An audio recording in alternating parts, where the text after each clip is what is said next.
Kamusta po kayo? Okay, let's pray together.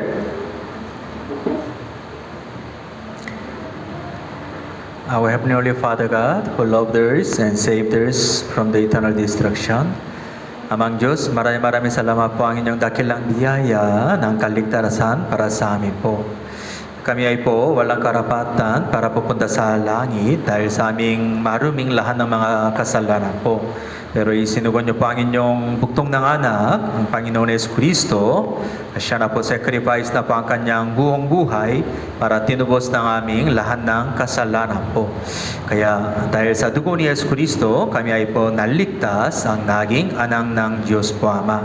When we remember ang inyong biyaya ng kaligtasan, kaya kami ay po talagang lubos ng kakalakan po ang aming puso po Ama. And also, we really thank you Ama. Ngayong umaga po, our Santa Rosa Church brothers and sisters, we are gathered together na po.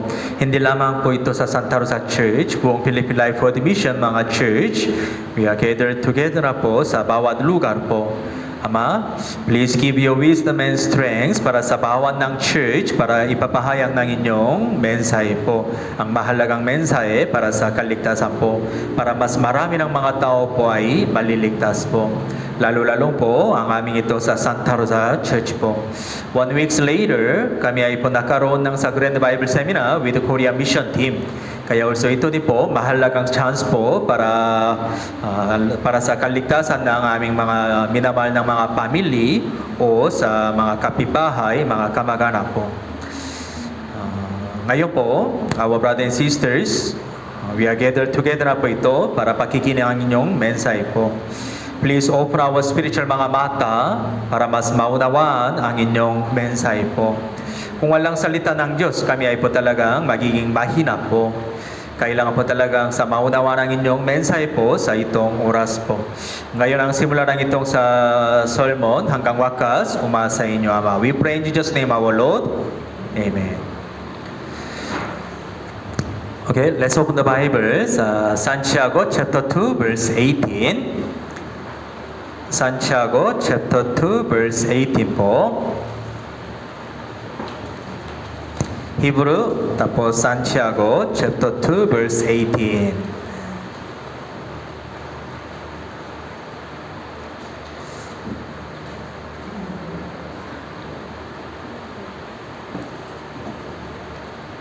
Okay, Santiago chapter 2 verse 18. Basahin po natin sabay-sabay.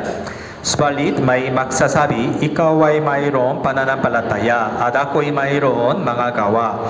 Ipakita mo sa akin ang iyong pananampalatayang walang mga gawa. At ipapakita ko sa pamamagitan ng aking mga gawa sa ang aking pananampalataya. Okay, today sa pamamagitan ng itong Bible verse, ang title ng sermon ito, ano po ba? Ipakita mo sa akin ang iyong pananampalataya. Ipakita mo sa akin ang iyong pananampalataya. Okay. Tuwing Linggo, kahit Wednesday, kahit lahat ng mga sa fellowship time, nakikinig namin po sa natin po sa ito kay short message. The listening sermon, para ano po ba ito? Para ang mahalagang mga mensahe ng Diyos para papasok hanggang sa ating mga puso at kaluluwa po. Tapos, kung ang mga tao na po talagang naniniwala ang salita ng Diyos, siya na po ano ba? Magpabago po ang kanyang mga gawa. Kung talagang isang tao na po naniniwala ang mensahe ng Diyos, kung ganon, sumunod ng talagang mensahe, meron na po, ano ba, mga gawa. Talagang, kung surely naniniwala ang kanilang puso, sa kanilang puso, kung surely naniniwala ang mensahe ng Diyos, kung ganon, meron na po something talagang change. Okay? Tingnan natin po sa screen, sa Hebrew chapter 4, verse 2, sa screen na lang po. Sapagkat dumating sa atin ang magandang balita, gaya rin naman sa kanila. Ngunit hindi nila pinakinabangan ang pangangaral ng narinig nila, sapagkat hindi sila naging kalakip sa pamamagitan ng pananampalataya ng mga taong nakarinig. Kahit dumating ang magandang balita sa kanila, ngunit hindi nila pinakinabangan. Hindi nila pinakinabangan. Bakit po? Dahil ano ba? Hindi sila naging kalakip sa pamamagitan ng pananampalataya ng mga taong nakarinig. Listening, pero hindi po walang pananampalataya sa kanilang puso. Nakikinig lang, pero hindi naniniwala ang mensahe ng Diyos sa kanilang puso. Okay? Minsan, knowledge lang. Knowledge. Sunday sermon, maganda na. Kay Bible seminar, marami ng mga tao po attending Bible seminar, pero ang isip nila, bagong mga medyo daktang ng mga kaalaman. Bagong medyo daktang ng kaalaman na lang. Kaya hindi po ang mensahe ng Diyos naniniwala ang kanilang puso. Ibig sabihin, walang pananampalataya. Kaya walang change po. Walang change. Una po, let thinking, ito po isang mensahe po ito.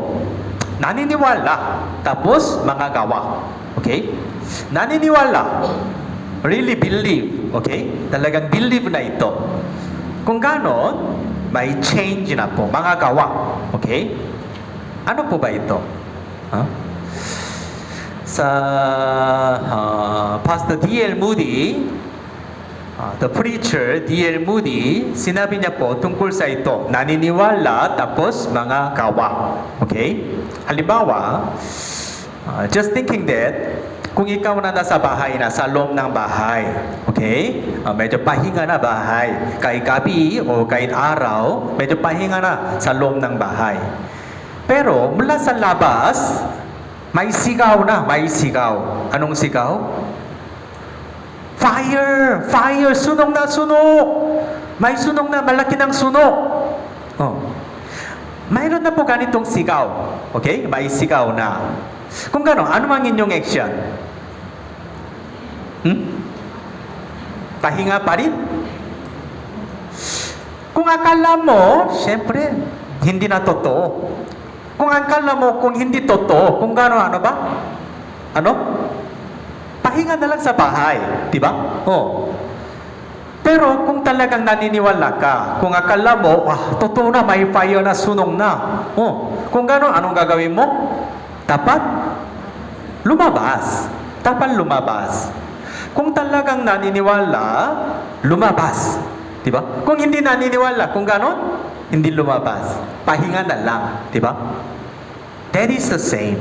Kung naniniwala po, kung naniniwala ka ang salita ng Diyos, ang mensahe ng Diyos, kung ganon, ano ba? May action. May gawa na po.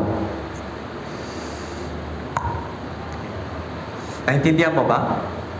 Kung isang tao na po, kung isang Kristiyano talagang naniniwala tungkol sa ito ang katotohanan, kung gano'n, sumunod, meron na po mga action, changes. Kung talagang naniniwala, meron na po talagang change. Okay? Tungkol sa kaligtasan also same. Dahil tayo ay naniniwala, ang itong mahalagang, kaligtasan. Kaya, may change na po. After salvation, ang mga brother and sister, kung talagang naniniwala ka tungkol sa church, gaano talagang mahalaga church? Gaano talagang mahalaga nananatili sa Panginoon? Kung ganon, siya po talagang laging nananatili sa church. Meron na po talagang naniniwala. Pero ang mga ibang mga brother and sister, dahil hindi naniniwala kung talagang gaano mahalaga tungkol sa church, gaano talagang mahalaga nananatili sa Panginoon, hindi nila alam. Kaya madali? Absent. Madali, hindi po pupunta sa church. hindi naniniwala, ibig sabihin parang ganito po. Even after salvation, tungkol sa church, tungkol sa mananatili sa church o Panginoon, parang akala nila, parang ano ba, dati before salvation, parang papunta sa Catholic Church, before salvation, di ba? May religious ang puso. Kaya, sige, today may oras na, kaya pupunta sa church. Pero kung may ibang schedule, dati, di ba? Dati. Madali na, hindi na pupunta sa church, di ba? Family gathering first. Ibang-ibang mga side job first, kay Sunday.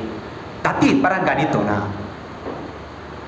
Pero even after salvation, ang mga tao na po, kung hindi naniniwala, gaano talagang importante tungkol sa church o mananatili sa Panginoon. Kung gaano ang kanyang buhay po, parang ulit-ulit ganito lang talaga.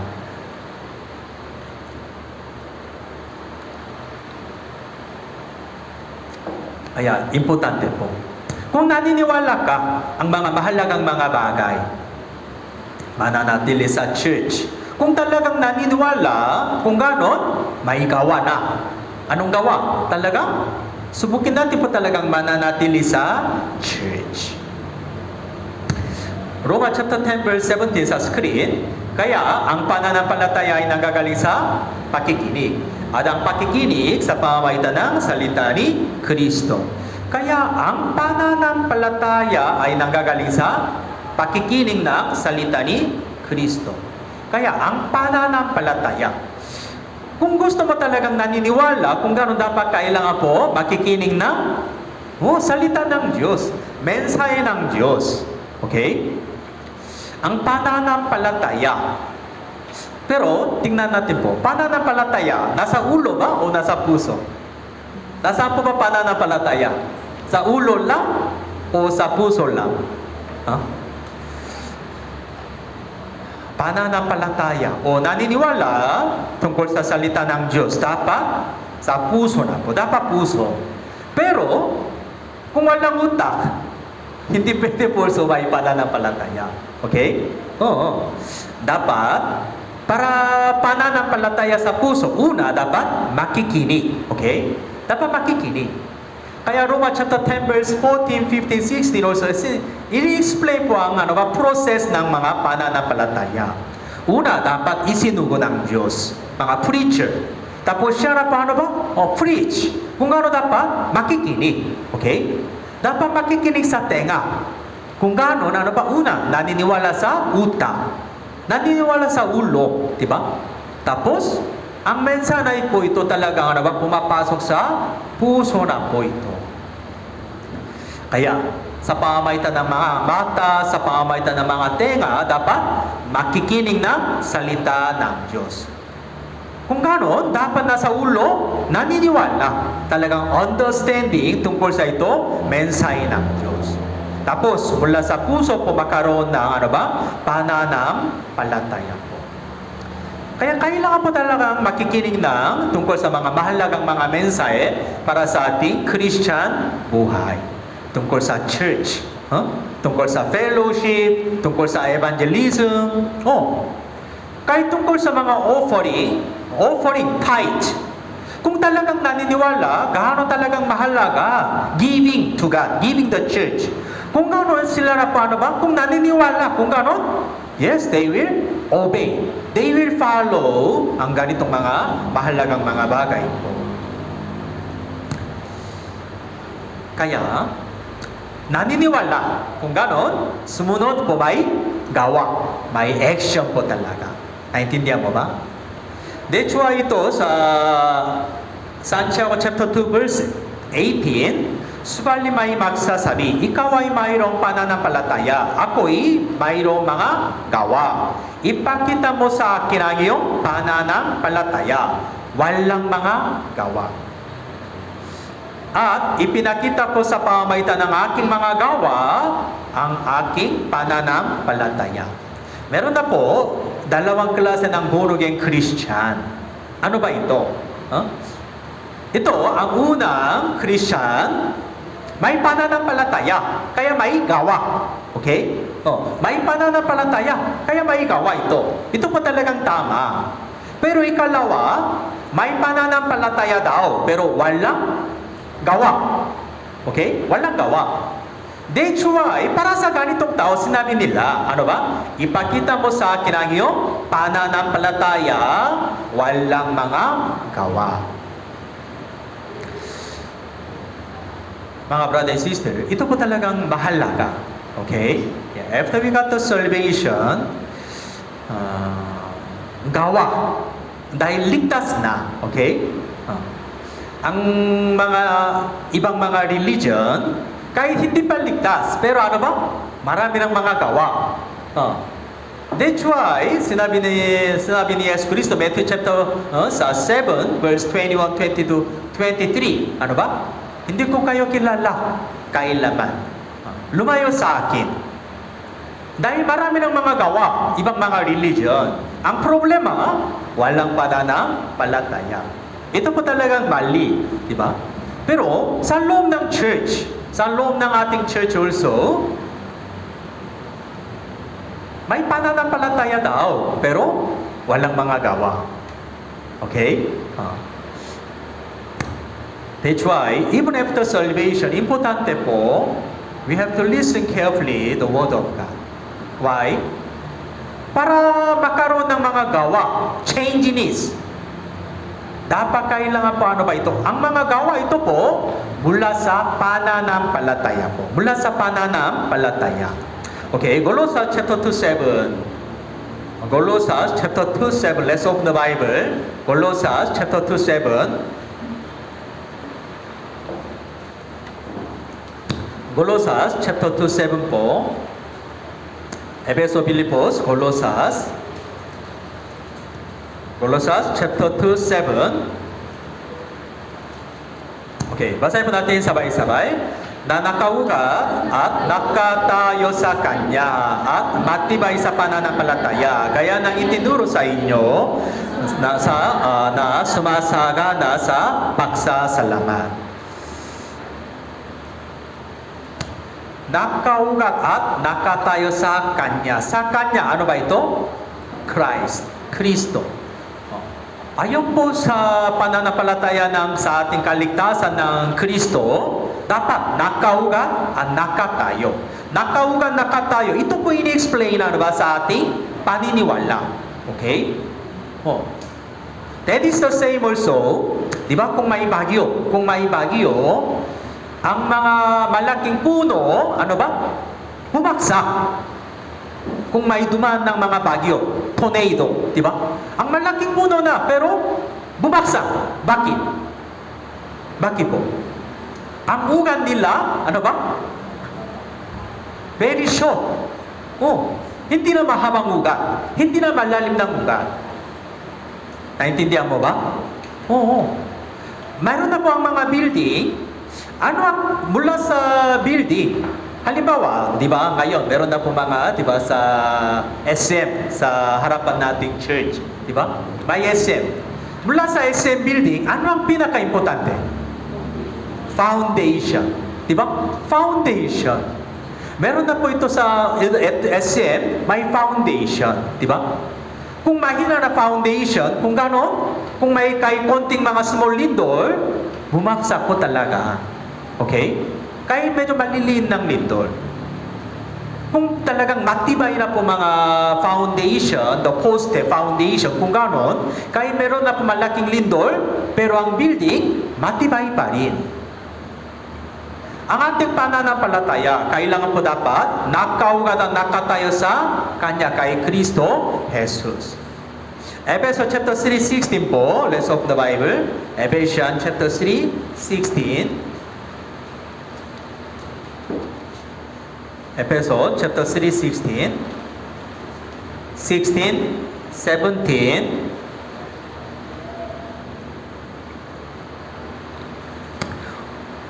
Upang sa inyo'y ipakaloob niya ayon sa kayamanan ng kanyang kaluwalhatian, na kayo'y palakasin ng kapangyarihan sa pamamagitan ng ng kanyang espiritu sa pagkataong loob. 17, upang si Kristo ay manirahan sa iyong mga puso sa pamamagitan ng pananampalataya, kung paano kayo'y nag-ugat at tumitibay sa pag-ibig. Ito din po ang Bible verse also in-explain po kung paano kayo'y nag-ugat at tumitibay sa pag-ibig. Kailangan din po ito sa pag-ibig, pero sa nag-ugat at tumitibay. Tapos, 16, kayo'y palakasin ng kapangyarihan sa pamamagitan ng Espiritu. Sa kanyang Espiritu. Ibig sabihin, when we listen to the Word of God, the Holy Spirit really works and helps us para naniniwalang mensahe ng Diyos. Kaya ang salita ng Diyos para sa ating Christian buhay, parang ito po magiging nakaugat na po. Magiging matibay na po. Kaya mga brother and sister, talagang importante po, okay, ang pakikinig. Kaya ang oras ng ganitong sermon, you need to pray to God. Before you listen to the sermon, when you arrive in the church, Sunday, Wednesday, dapat you need to pray to God. Para Para mas maniniwala salita ng Diyos. Para mas maniniwala ang salita ng Diyos. Diyos, tulungan mo sa akin po para naniniwala ang salita ng Diyos. Para ang salita ng Diyos, para papasok ng aking puso. Hindi lamang utak, Diyos, pakitulungan mo talaga. Para ako po talagang naniniwala ang salita ng Diyos. Para magiging mas malakas spiritually. Para mas lumalago ng aking pananampalataya sa pamamagitan ng itong mensahe ng Diyos. Kailangan po talagang ganitong prayer. Okay?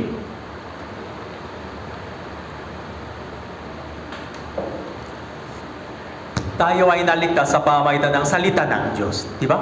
Katulad ng Bible Seminar. Pagkatapos ng ligtas, ang ating pananampalataya also, mas lumalago po, lalago sa pamamagitan ng salita ng Diyos. Diba? Kaya kailangan po talagang makinig po makuti sa bawat ng oras ng sermon. And also, dapat maniniwala sa ating puso po. Okay? Tingnan natin po ito, number 2.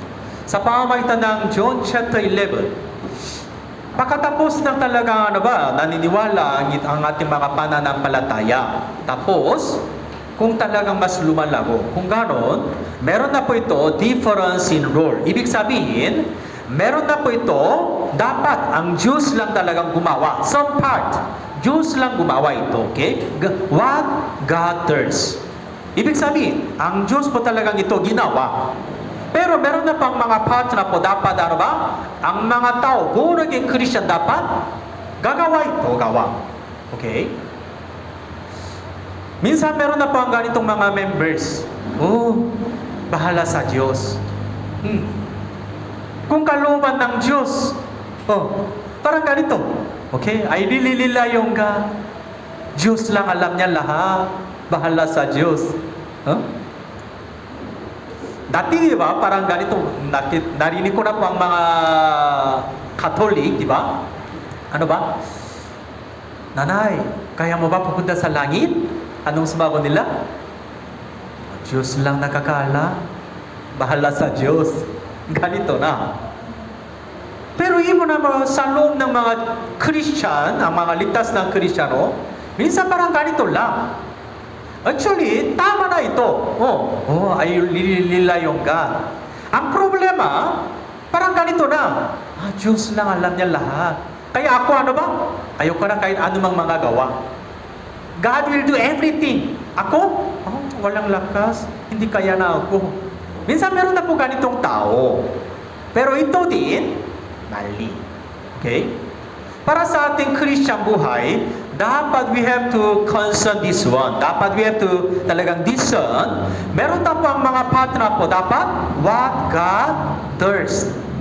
Pero meron din po isang partner, mga ilang partner po. Dapat ang mga Kristiyano, we have to do. Must to do. Okay? sa pamamagitan ng John chapter 11 po. Tingnan natin po, John chapter 11. Tungkol sa ito, Lazaro. Okay? Lazaro, Maria and Martha story na po ito. Ebanghelyo Juan chapter 11 po.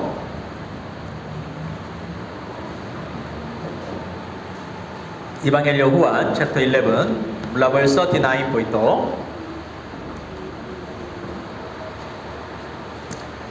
Actually, si Lazaro, namatay na po, 4 na araw. Tapos si Lazaro ngayon, nasa loob ng sa tomb, sa kuweba. Okay? 4 na araw namatay na. Kung ganon, talagang patay na. Talagang patay. Walang pag-asa. Di ba? Pero Jesus, sinabi niya, ako ay buhay. Huwag kang malungkot. And then, look at ito. Sa harapan ng itong tomb, cemetery ito, John chapter 11 verse 39, basahin po natin sabay-sabay. Sinabi ni Jesus, alisin ninyo ang bato. Si Marta na kapatid na namatay ay nagsabi sa kanya, Panginoon, nangangamoy na siya ngayon sapagkat 4 na araw na siyang patay. And 41, kaya't inalis nila ang bato. Tumingin si Jesus sa itaas at sinabi, Ama, napapasalamat ako sa iyo na ako'y iyong pinakinggan. Verse 43, nang masabi niya ang mga ito ay sumigaw siya ng malakas na tinig, Lazaro, lumabas ka. And 44, ang taong namatay ay lumabas na ang mga kamay at mga paa ay natatalian ng mga telang panlibing at ang kanyang mukha ay may balon na tela. Sinabi sa kanila ni Jesus, siya inyong kalagaan at hayaan ninyong makalis. 44, okay. Yeah, 44 hanggang doon. Kung tingnan niyo itong sa 40, mula verse 39 hanggang 44, ito po ini-explain po, okay? Lalo-lalo po tungkol sa buhay. Tungkol sa, mabuhay ni Lazaro, ito po gawa ni Jesus.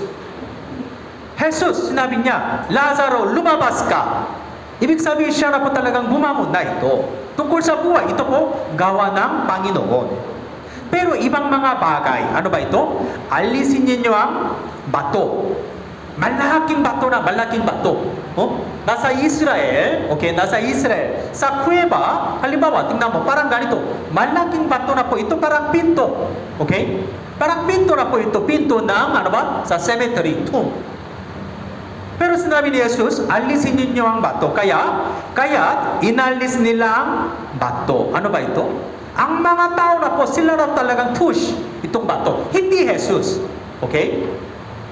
Jesus, hindi po talagang push ng itong bato. Ang mga tao na doon, Maria, Marta, o mga kamag-anak, sila na po talagang they push ng itong bato para inalis. Pero Jesus, anong sinabi niya? Lazaro, lumabas ka. Tungkol sa buhay, tungkol sa kaligtasan. Ano ba ito? Ito po talagang gawa ng Panginoon. Kaya si Lazaro, ang taong namatay ay lumabas na. Lumabas. Pero anong problema ito? Ang mga kamay at ang mga paay na natatalian ng mga telang panlibing. Tapos, ang kanyang mukha ay may balon na tela. Ibig sabihin ng kanyang katawan, talaga hindi na comfortable. Medyo mahirap. May balon na marami na. May tela, balon. Okay? Kaya anong sinabi ni Yesu Cristo? Siya inyong kalagaan at hayaan ninyong makaalis. Hayaan ninyong makaalis. May tela na marami. Pero Jesus, hindi na-remove na ang kanyang tela. Diba? Ito po, kaninong gawa dapat? Mga tao. Mga tao na Maria, Marta, ang taong buhay pa. Sila na po dapat remove ng mga balot mula sa kanyang mukha, kamay pa, lahat po ito. Kaya, here, we can divide it there. Ano ang gawa ng mga tao? Dapat alisin ang mga bato o mga siya inyong kanlagan. Hayaan ninyo magkaalis. Ito po ang gawa ng mga tao. Pero tungkol sa buhay, kaligtasan, ano ba ito? Lazaro, lumabas ka. Ito lang po ano ba? Gawa ni Jesus na po. Kaya sa pamamagitan ng itong mga mensahe, also we have to thinking that, ano ang part na po dapat our mga Santa Rosa Church, mga brother and sister, dapat gagawa ito. Tapos, ang ibang part na, yes, talaga, tungkol, rely on God.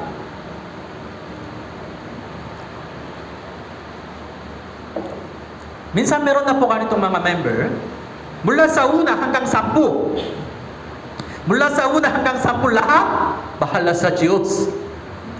Diyos, ikaw na talagang makapangyarihan ng Diyos. Kaya mula una hanggang 10, lahat ikaw lang. Hindi na ako. Tama ba o mali? Tama ba mali? Mali. Meron na po, 1, 2, 3. Dapat ito gagawin ng mga tao na po, mga bilang born again Christian. Ang mga kaya na po bilang tao, dapat tayo lang gagawa. Okay? Pero tungkol sa buhay, tungkol sa kaligtasan, ano ba ito? Yes, rely on God.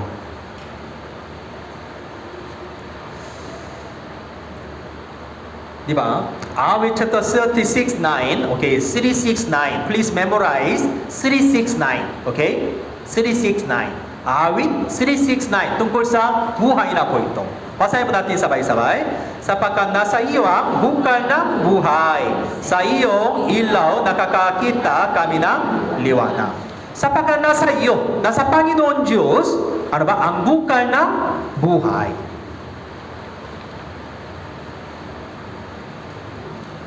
Kaya we have to know that ano ang dapat? Diyos lang gagawa ito.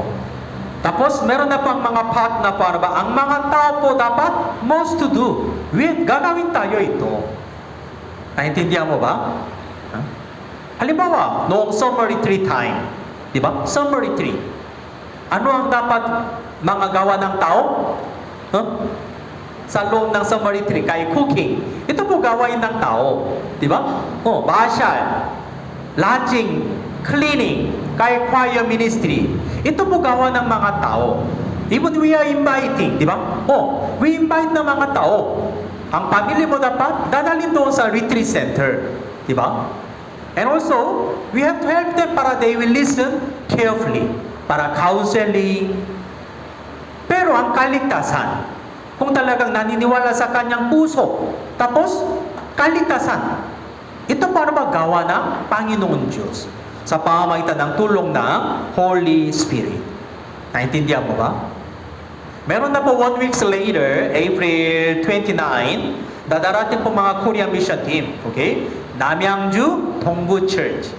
Okay? Anong church? Namyangju Dongbu. Actually, city of Namyangju. Okay? City of Namyangju. Pero Dongbu, ibig sabihin, east. Okay? Dong, east. Okay? Dongbu. Kaya Namyangju Dongbu Church na po ito.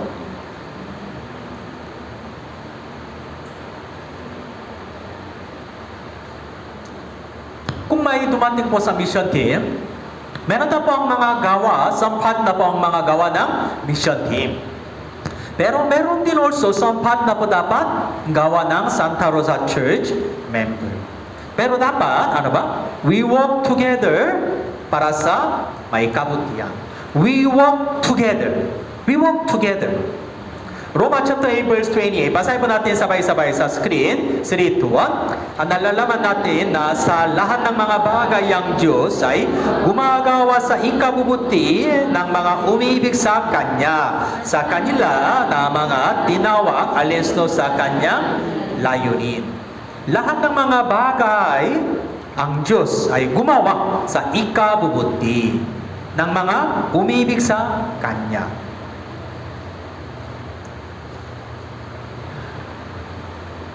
Kaya sa loob ng also summer retreat and also sa loob ng ito sa with mission team, Grand Bible Seminar, okay? Yes, dapat we work together para ikabubuti. We work together para ang resulta po ito po talagang magiging maganda na. Kung mga brother and sister, we are unity together. Kung ganon, yes, meron na po talagang bunga ng kaligtasan. May bunga ng talagang may kabutihan. John chapter 6 verse 39, pwede na po sa screen na lang. At ito ang kalooban ng nagsugo sa akin. Nasa lahat ng ibinigay niya sa akin ay huwag kong iwala ang anuman, kundi muli kong bubuhayin sa huling araw. Muli kong bubuhayin sa huling araw. Physically. Sapagkat ito ang kalooban ng aking Ama, ang bawat nakakakita na sa anak at sa kanya ay sumasampalataya, magkaroon ng buhay na walang hanggan at muli kong bubuhayin sa huling araw. Bubuhayin sa huling araw. Ibon ito paano ba? Sa physically na. Kaya kailangan po ito, makinig po maputi. Isaiah chapter 55 verse 3 sa screen. Basahin po natin sabay-sabay. 3, 2, 1. Ang iyong tainga ay iyong ikiling. Ako marito kayo sa akin. Kayo'y makinig upang ang inyong kaluluwa'y mabuhay. Tingnan mo. Ang inyong tainga ay inyong ikiling. Kayo'y makinig upang ang inyong kaluluwa'y mabuhay. Makinig. Ito pa ang gawa ng tao. Diba? Kung ganon, ang inyong kaluluwa'y mabuhay. Ito paano ba gawa ng Panginoon po? Gawa ng Panginoon. Para mabuhay ng kaluluwa, para sa inyong asawa, para sa inyong anak, kamag-anak, pamilya, kapitbahay, sila na po dapat kailangan po makinig. Kaya, ang gawa ng Awa Born-Again Christian para sa Grand Bible Seminar, ano ba? We need to force mga ibang tao. Dapat push them para they will listen to the Word of God. Ito po ang gawa ng ano ba? Our Santa Rosa Church member na po ito. Pero ano ba? Ang inyong kaluluwa ay mabuhay. Ito po ano ba? Gawa ng Panginoon po. Gawa ng Panginoon. Tingnan natin po, Matthew chapter 8. Matthew chapter 8 verse 21, 22.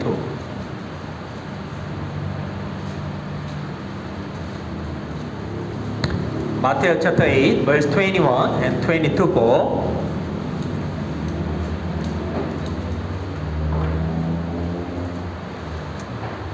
Kung tingnan nyo itong Bible verse, meron na po dalawang klase ng patay. Okay? May dalawang klase ng patay. 21, isa pa sa mga alagad ay nagsabi sa kanya, Panginoon, hayaan mo muna ako makauwi at mailibing ko ang aking ama. Ibig sabihin ito, isang alagad, namatay na po ang kanyang ama. Okay? Kaya kailangan po talagang living. Pero verse 22, anong sinabi ni Yesus Kristo? Ngunit sinabi sa kanya ni Jesus, sumunod ka sa akin at hayaan mo ang mga patay ang maglibing sa sariling nilang mga patay. Ang mga patay ay maglibing sa sarili nilang mga patay. Kung tingnan nyo ito po, meron na po dalawang klase ng ito, patay. Una, ang mga patay, sino po ba ito? Spiritually patay lang. Physically buhay. Ibig sabihin, hindi pa ligtas. Pero, ang mga patayang, ano ba? Maglibing sa sarili nilang mga patay. Sarili nilang mga patay. Ibig sabihin, kay physically patay na po. Physically patay. Pero si Jesus sinabi niya, sumunod sa akin. Ano ba ibig sabihin? Sumunod ka. Kung ikaw, buhay pa ikaw, buhay na. Hindi na patay. Kung buhay ng Kristiyano, dapat sumunod sa akin. Ibig sabihin, meron na po gawa ng buhay. Okay? Gawa ng buhay. Para ano ba ito? Para evangelism po. Para evangelism. Pero, mula sa ito, those who are saved Christian, the spiritually alive na. Ang problema, ano ba? Ano ba ito? Bounded. Kanina, John chapter 11, di ba? Ang taong namatay ay lumabas na. Si Lazaro lumabas na. Ibig sabihin buhay na. Ang problema, ang mga kamay at ang mga paay ay natatalian. Ang mga telang panlibing. At ang kanyang mukha ay may balon na tela. Ano po ba ito? Buhay na. Di ba buhay na? Ang problema, ang kanyang mga katawan hindi na free. May marami ng mga balon. O nga, buhay na. Ligtas na. Pero ang kanyang Christian buhay, walang mga gawa. Walang mga gawa. Parang ano ba? Parang patay na. Buhay na. Moving na. Pero hindi na really freely move. Bakit? Dahil marami ng mga balon. Dahil marami ng mga balon na po ito. That is the same. Hebrew. Tingnan natin po sa Hebrew.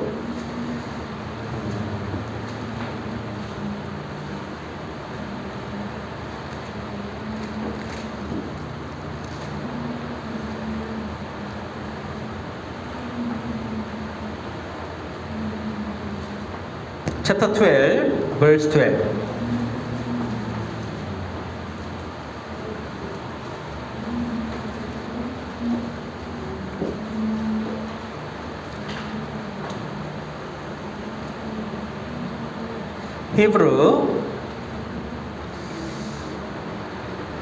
Hebrew chapter 12 verse 12. Kaya't itaasin ninyo ang mga kamay na nanghihina at muling palakasin ang mga tuhod na nanlulupaypay. Kung isang tao na po, ang kamay na nanghihina, that is the same, di ba, mga stroke. Ang mga tao ng stroke, ang kanyang kamay, may lakas na ba? Hindi. Ibig sabihin siya na po, hindi pwede na po kahit anumang mga gumawa. Di ba? Parang ganito po. Ang kanyang tuhod, ano ba ito? Nalulupaypay. Hindi pwede lumalakad o tumakbo. That is the same. Ang mga born-again Christian, ligtas na, pero ang kanyang kamay, ang mga paa, marami ng mga natatalian. Tapos kanyang mukha din, ano ba? Balon na tela. Ibig sabihin, hindi makita. Hindi makita.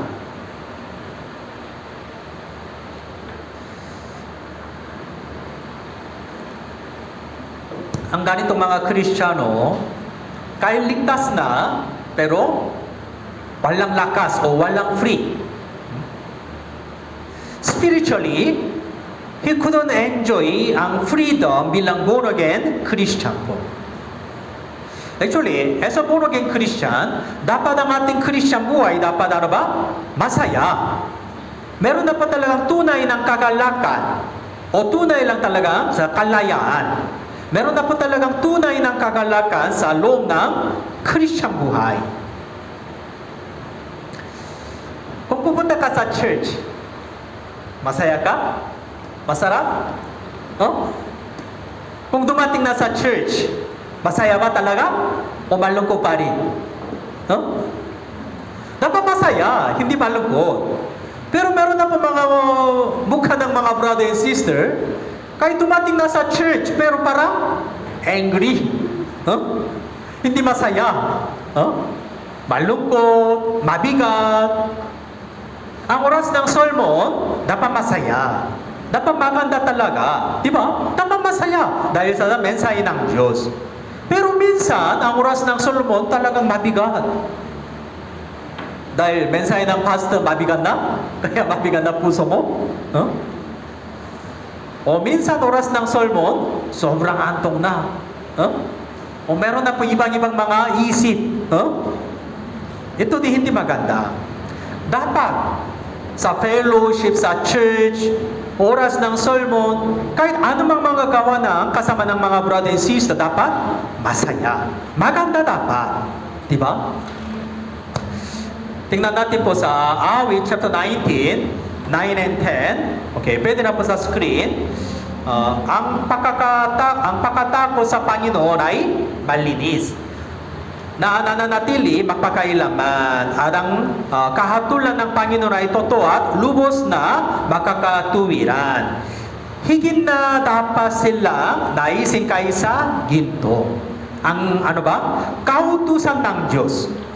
Kahatulan o kautusan ng Diyos. Salita ng Diyos, ibig sabihin, higit na dapat silang naisin kaysa ginto. Lalong higit sa maraming dalisay na ginto. Kahit ano ba? Higit din matamis kaysa sa pulo pukutang tumutulong. Ang salita ng Diyos, parang ganito, ano ba? Matamis, masarap, maganda.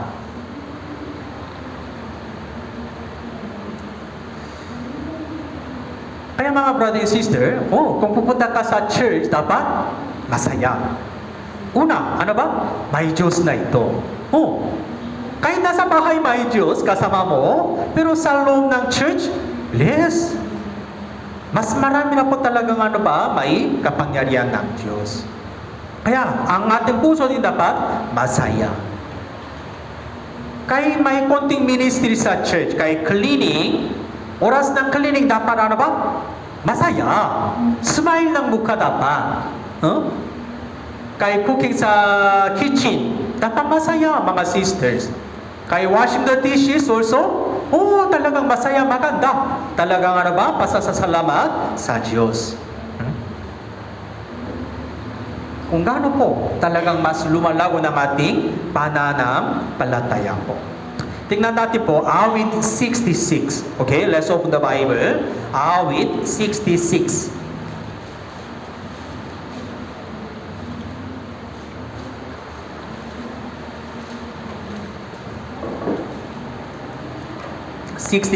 Verse 1 and 2. Awit 66, verse 1 and 2. Makaingay kayong mga kagalakan sa Diyos, buong lupa.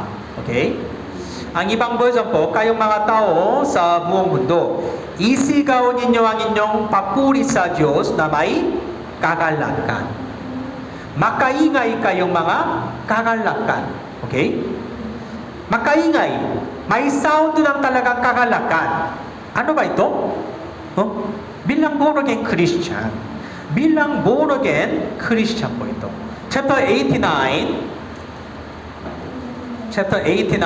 verse 15 po. Chapter 89, verse 15.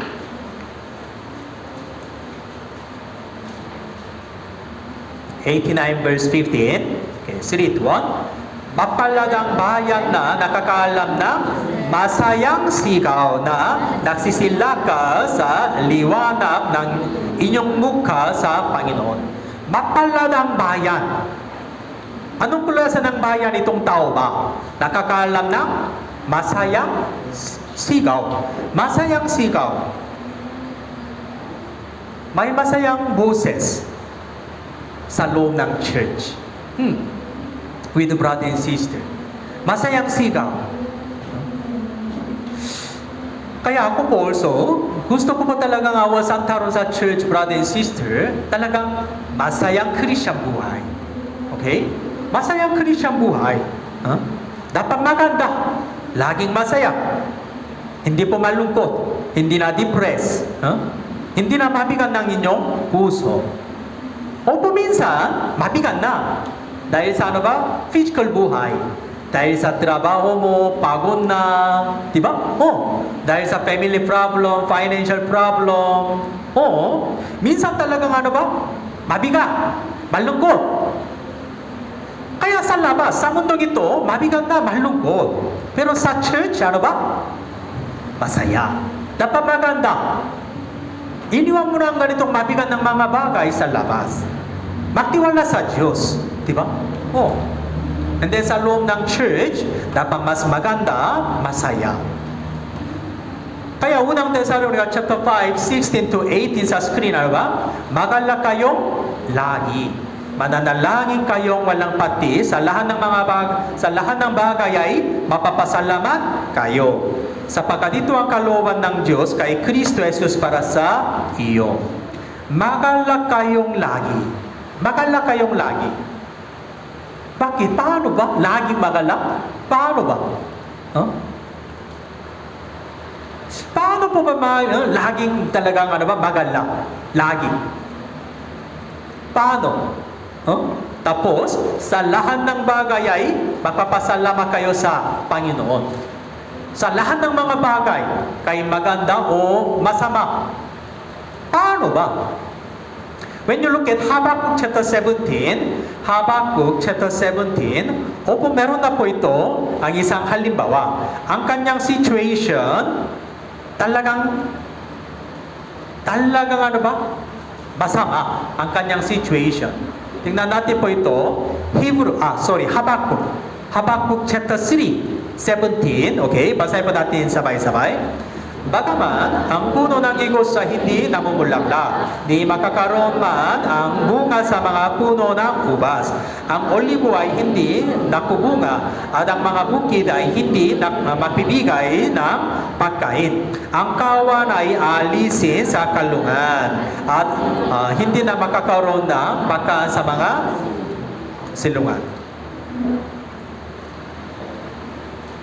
May condition ba talagang siya po magalak ngayon? May isang condition? Ang puno ng igos sa hindi namumulaklak, ni makakaroon man ng mga bunga ng mga puno ng ubas. Kahit igos, ubas, walang bunga. Kahit olibo ay hindi napubunga. Ang mga bukid ay hindi napibigay ng pagkain. Ang kawan ay alis na kalungan. Lahat. Kaya, ang kanyang physical condition, financial condition, talagang pangit. Okay? Bankrupt. Bankrupt. Kaya, physically talagang malungkot. Hindi masaya. Walang kakalakan talaga. Pero verse 18 and 19, una po, verse 18 po, 3 to 1, gayumay, magagalak ako sa Panginoon. Ako'y magagalak sa Diyos ng aking kaligtasan. Gayumay, ano ba? Sige, kahit physically, financially, ganitong situation na. Pero ano ba? Magagalak ako sa Panginoon. Bakit? Ako'y magagalak sa Diyos ng aking kaligtasan. Techo ay mga tunay ng born again Christian, meron na po ganitong situation. Isang brother, he drove na pang sasakyan, pero dahil sa laging driving, laging trabaho po mga ilang buwan, kay Sunday, alam niya dapat attending sa church. Pero siya may side job ulit-ulit para malaking kita. Pero ang Sunday umaga, sobrang antok na. Kaya driving and then sleeping. Tapos, ang kanyang sasakyan, nahulog. Nahulog na sa cliff. Pero buting itong brother, habang nahulog, may hit na po isang, sa guideline. Dito itong brother, lumabas na mula sa sasakyan. Tapos itong kotse, ito po story ng Korea, totoo na po dati, okay? Isang tunay ng brother story. Ang kanyang sasakyan talagang crush. Pero itong brother, nahulog. Tapos, do you know, anong ginawa niya? Lumuhod niya and then he prayed to God. Diyos, thank you. Salamat po. Why? Alam niya po ito po, disiplina ng Diyos. Pero, sa loob ng disiplina, kaya ang kanyang sasakyan, sina na lahat talaga. Okay? Pero he really pray, he thanks God. Thank you, Lord. Ito po talagang disiplina. Babalin ako sa iyo. Opo. Why? Dahil sa kaligtasan. Ako'y magagalak sa Diyos ng aking kaligtasan. Kahit physically, financially, walang condition para sa pinasasalamatan ng Diyos. Pero spiritually, dahil sa kaligtasan. Sige ako na may kaligtasan. Ligtas na. Kaya Thank you, Lord. That's why verse 19, Ang Diyos, ang Panginoon ay aking kalakasan. Ginagawa niya ang aking mga paa na gaya ng mga susa. Gaya ng mga susa. Usa. Ibig sabihin ano ba? Ang paa ng usa, ano ba? Sobrang magaan. Diba? Oo, sobrang mabilis na tumakbo. Pinalalakad niya ako sa aking matataas ng dako, sa punong manununtong na may panuktok na may kwerdas. Kaya walang ibang mga condition, pero dahil sa Diyos. That's why, Nehemiah chapter 8 verse 10 sa Nehemiah chapter 8 verse 10 sa dulo, sapagkat ang kagalakan sa Panginoon ang inyong kalakasan. Ang kagalakan sa Panginoon. Yes, kagalakan sa Panginoon. Masaya na ako dahil sa Panginoon. When I remember God, ano ba? I thanks God. Today, kanina di ba, umaga kanta, ano ba? Ang buhay ko'y laging iingatan ni Kristo kong aking kalungan. Okay? Ang buhay ko'y laging iniingatan sa kalungan ni Kristo aking kalungan. Kaya ano ba? Yes, may kagalakan po. May kagalakan.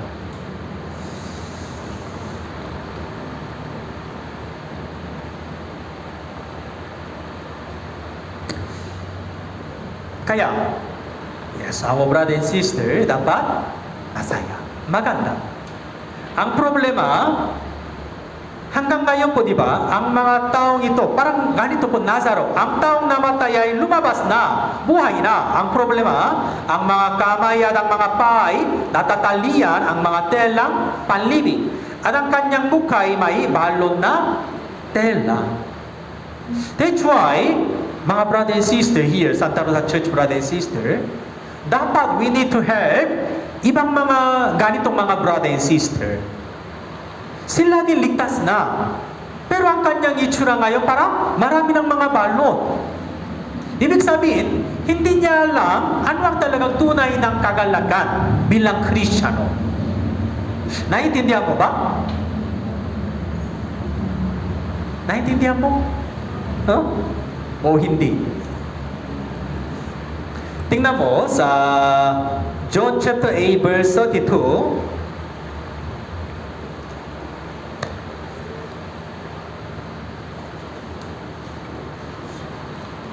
John chapter 8 verse 32.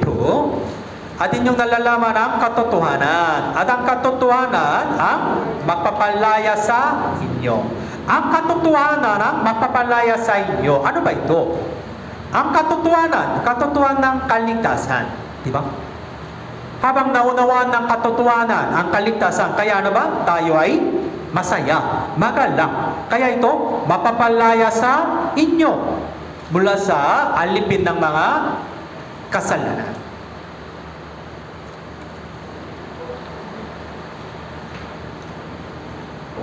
Mga brothers and sisters, tingnan mo ako. Okay? Tingnan mo ako. Galatians chapter 5 verse 1, pwede po sa screen na lang. Para sa kalayaan ay pinalaya tayo ni Kristo. Diba? Para sa kalayaan. Parehas na ito, mapapalaya sa inyo. Para sa kalayaan, freedom. Liberty. Kaya, pinalaya tayo ni Kristo. Kaya Jesus saved us, di ba? Kaya, ano ba ito? Mapakatakda kayo at huwag pasakom na muli sa pamantok ng pagkaalipin. Bakit meron na ganitong Bible verse? Why? Maaari po mga ligtas ng Kristiyano, ano ba? Muli. Sila na po muli, pasakom na muli na pamato ng pagkaalipin. Pamatong ng pagkaalipin. Ano ba? Ligtas na. Pero siya na po bumaling ng kanyang dating masamang buhay. Mga bisyo, mga ibang mga kasalanan. Ligtas ligtas na, may freedom, pero he couldn't enjoy ang ganitong tunay na freedom. Even Galatians chapter 5, verse 13, chapter 5, verse 13, basahin po natin sabay-sabay, 3-1. Sapagkat kayo, mga kapatid, ay tinawag sa kalayaan. Subalit, huwag lamang ninyong gagamitin ang inyong kalayaan bilang isang kadahilanan para sa laman, kundi sa pamamagitan ng pag-ibig ay maging alipin kayo ng isa't isa. Huwag lamang inyong gamitin ang inyong kalayaan. God saved us, kalayaan. Kaya, as a born-again Christian, tayo po talagang meron na tunay ng kalayaan. Freedom. Mula sa kasalanan, mula sa kahatulan, mula sa impyerno, di ba? Walang hanggang katubusan. That's why we have the freedom. Ang tapos ang itong dapat freedom, gagamitin tayo po para sa ikaluluwa natin ng Diyos. Huwag kang bumaling na pamatok sa pagkaalipin. O, huwag lamang inyong gagamitin ang inyong kalayaan bilang isang kadahilanan para sa laman. Para sa laman. Huh? Ano ba ito para sa laman? Huh? Para sa ating katawan. Ibig sabihin, walang hanggang katubusan na. Oh? Walang panghukom ng Diyos para sa atin. Tapos na. Kaya pwede ba makakasala ulit-ulit? Pwede ba enjoy ng kasalanan? Hindi pwede. Di ba? Hindi pwede na po talaga. Pero, maaari na po mga ibang mga brother and sister, gagamitin na ulit. Ibig sabihin, parang si Lazaro. Ang kanyang kamay pa, may balon na, nabalutan. Ang mukha also, marami ng mga tela. That's why in our case, we have to, number 3, ito tingnan mo, the saved members, brother and sister, dapat unite. Dapat unity. Unity. Ano ba ito? For example, in Judges chapter 5, when going to war with the Canaanites, this tribe of the Israel unite and fought together. Mga brothers and sisters, dapat kailangan po unity. Okay? Kung isa lang mahina. Pero kung mga brothers and sisters, unity, kung ganon, tayo ay talagang malakas na po. Unity. Tingnan natin po, Hukom chapter 4. Judges, Hukom chapter 4. Let's open the Bible. Joshua, tapos Hukom po, chapter 4.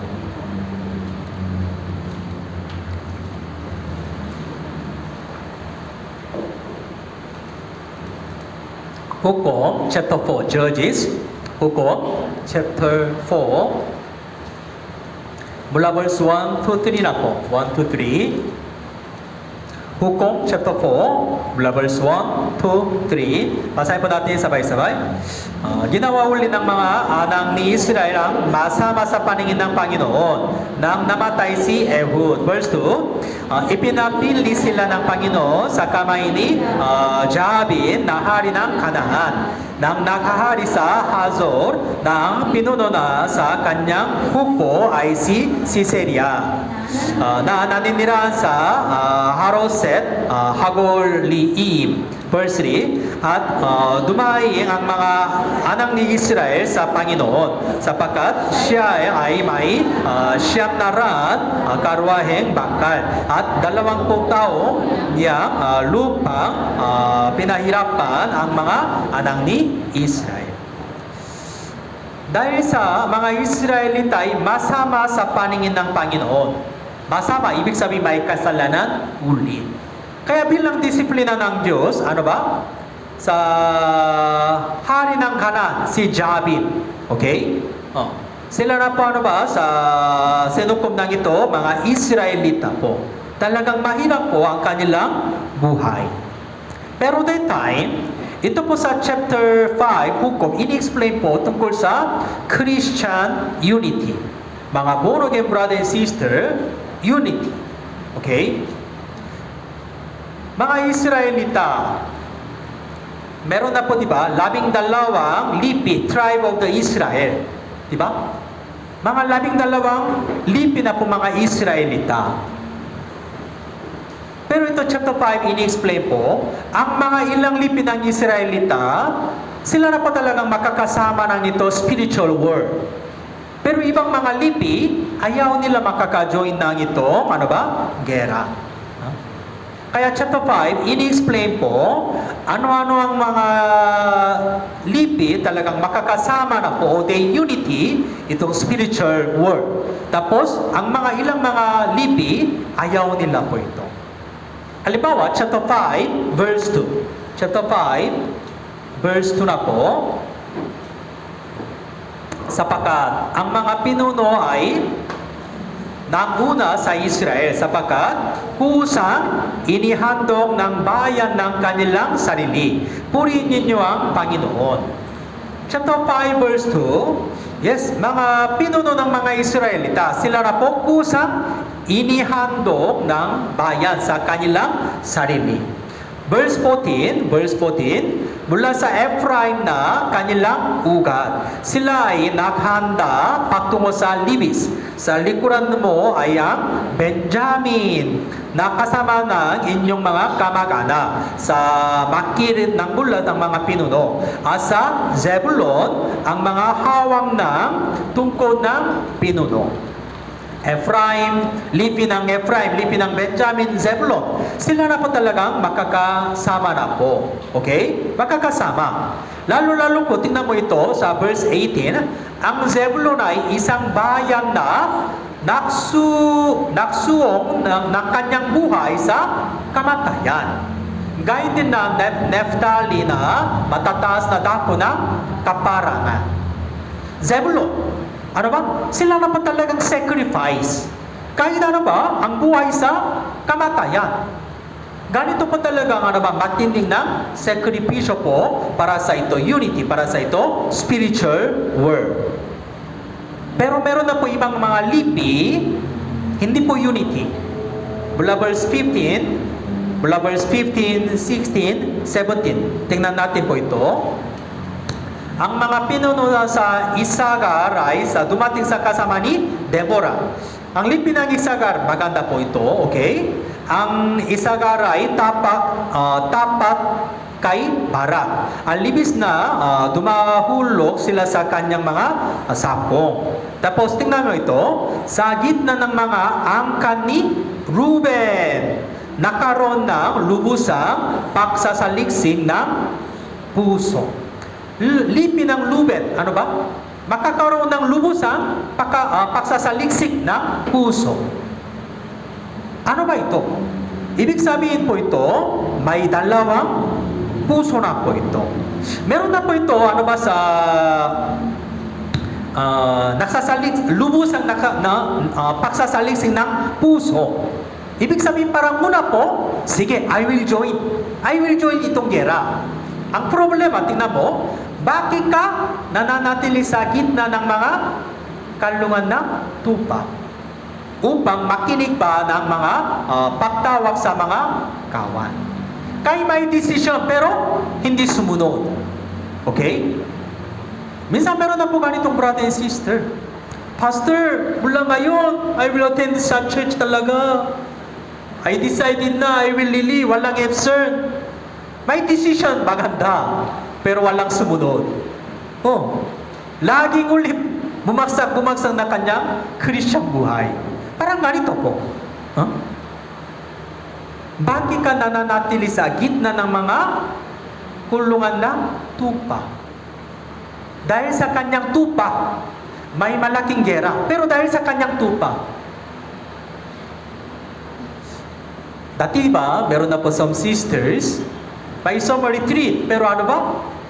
Pastor, may aso na bahay. Di ba? Pero ngayon, already, they overcome. Bahala ng aso, okay naman, 3 days. Hindi namatay. Nasa province, Pastor, may baboy, may baka. Marami na pa talagang ganitong dahilan. Dahil sa ganitong mga bagay, kaya hindi na makakasama para sa Panginoon. Sa gitna ng mga angkan ng Ruben, nakaroon ng lubusang pagsasalising ng puso. Ang gilid ay nananatili sa kabila sa Jordan. At ang Dan, bakit siya nananatili sa mga barko? Ang Asher ay nananatili sa may baybay ng dagat at nananaan sa kanyang mga tao. Ang ganitong mga lipi na po, hindi makakasama. Hindi makakasama na po.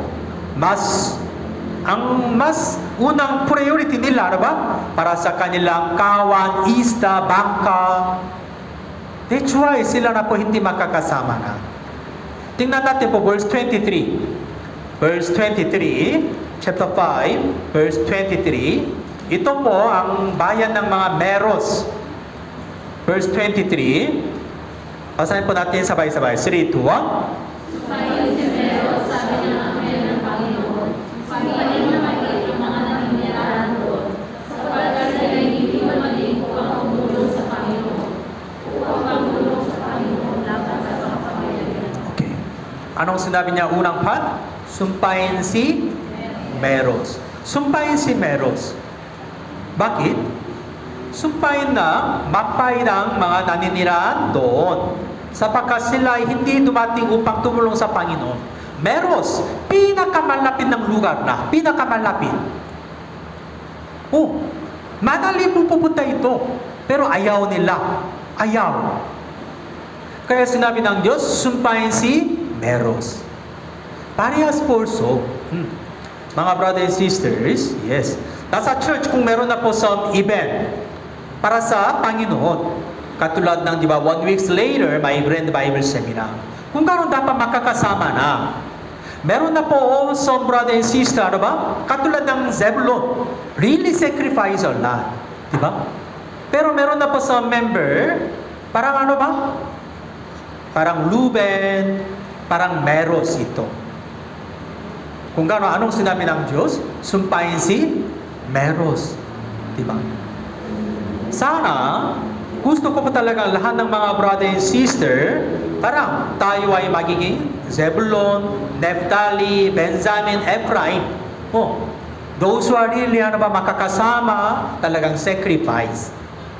Tapos, meron na po ito, isang babae na po ito. When you look at verse 24 and 26, tingnan natin po ito. Higit na pinapalang lahat ng babae si Zael, ang asawa ni Eber na Kineo.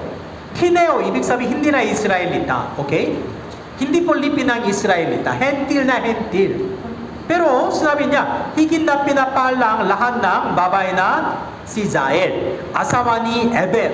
Hindi na lalaki, babae na, Higit siyang pinapala sa lahat ng babaeng naninirahan sa Tolda. Tingnan mo ito, 26.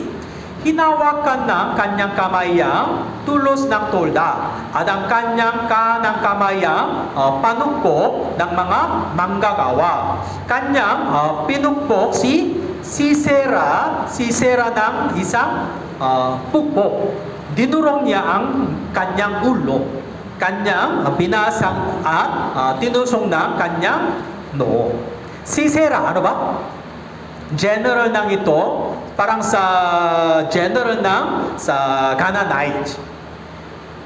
Nasa gera, siya na po medyo talo na, pagod na. Kaya siya na po run away. Pumasok na po ito, bahay ng ito, sa Eber. Si Eber, lalaki wala. Si Jael na lang, si Jael.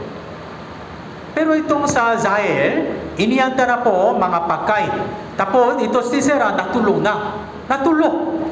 That's why sa pamamagitan ng itong ganitong malaking pako, kasama ng ito hammer, siya po tinusok na ito.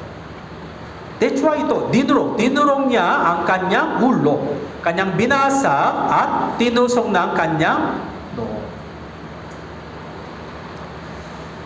Meron na po si Jael, kahit hindi na Israelita. Pero parang ito po isang bilang hentil, pero parang isang image ng born again Christian sister. Siya talagang also sacrifice. Kahit hindi lalaki, pero he killed na general ng Canaanite. Kaya sinabi ng Diyos ito, ano ba? Higit pa pinapala sa lahat ng babae si Zael.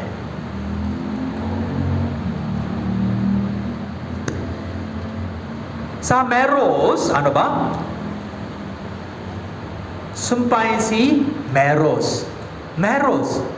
Sinabi ng Diyos ito, Jeremiah chapter 48 verse 10, sumpahin nawa siya na may kapabayan gumagawa ng gawain ng Panginoon. Tingnan mo ito. No? Sumpahin nawa siya na may kapabayan gumagawa ng gawain ng Panginoon. Sumpahin. Pero ano ba? Si Zael? Yes, talagang pinapala na po. Pinapala. In our case also, parehas na po. Huh? Ito po diba sa Gawa chapter 5, in-explain po, unity. Bilang born again Christian, kailangan po talagang unity together. Ang una i-explain po tungkol sa pananampalatayang mga gawa. Okay?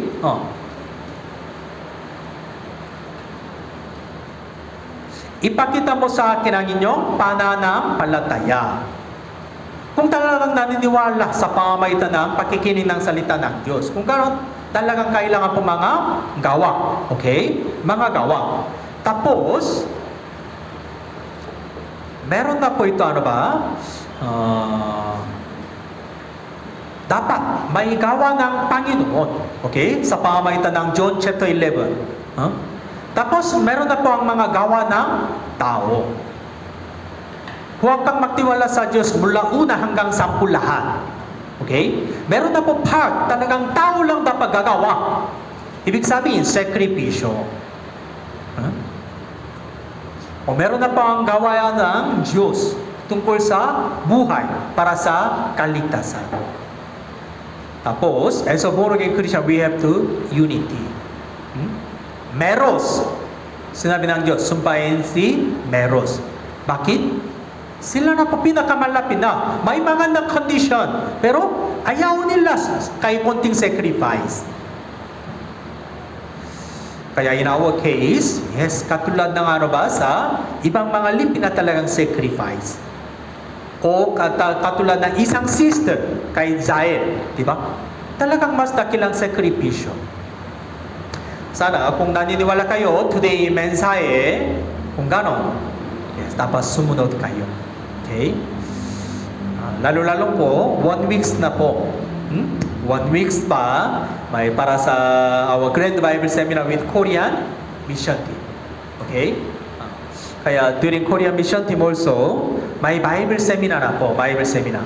And also please pray for our Pastor Shin Nam-shik, tapos the Evangelist Kwon Bo-gyu. Okay? Pastor Shin and Evangelist Kwon. Sila na po, they will teach Bible Seminar. And then please pray for me para translation. Okay? I will translate ito sa Bible Seminar po sa isang linggo. Okay? And we need to prepare Grand Bible Seminar po. Okay? Kaya please, let's invite. Okay? Let's invite na po ulit ang mga kaibigan mo, family mo, kakilala talaga. Sa bawat isang brother and sister, isang newcomer. Dapat we have to invite tayo po. Okay? Kaya sa pamamagitan ng Korean Mission Team, dapat mas lumalago ng ating pananampalataya po. Okay? Bible Seminar, gabi, evening. Okay? Alam ko na po, dahil sa inyong trabaho, pagod. Diba? Talagang pagod na. Pero 1 weeks, dapat makakasama tayo. After trabaho, pagkatapos ng trabaho, dapat pupunta tayo sa church. Kahit medyo late, okay naman. Okay? Kahit medyo late, okay naman po. Papunta tayo po sa church para makakasama. Let's pray together.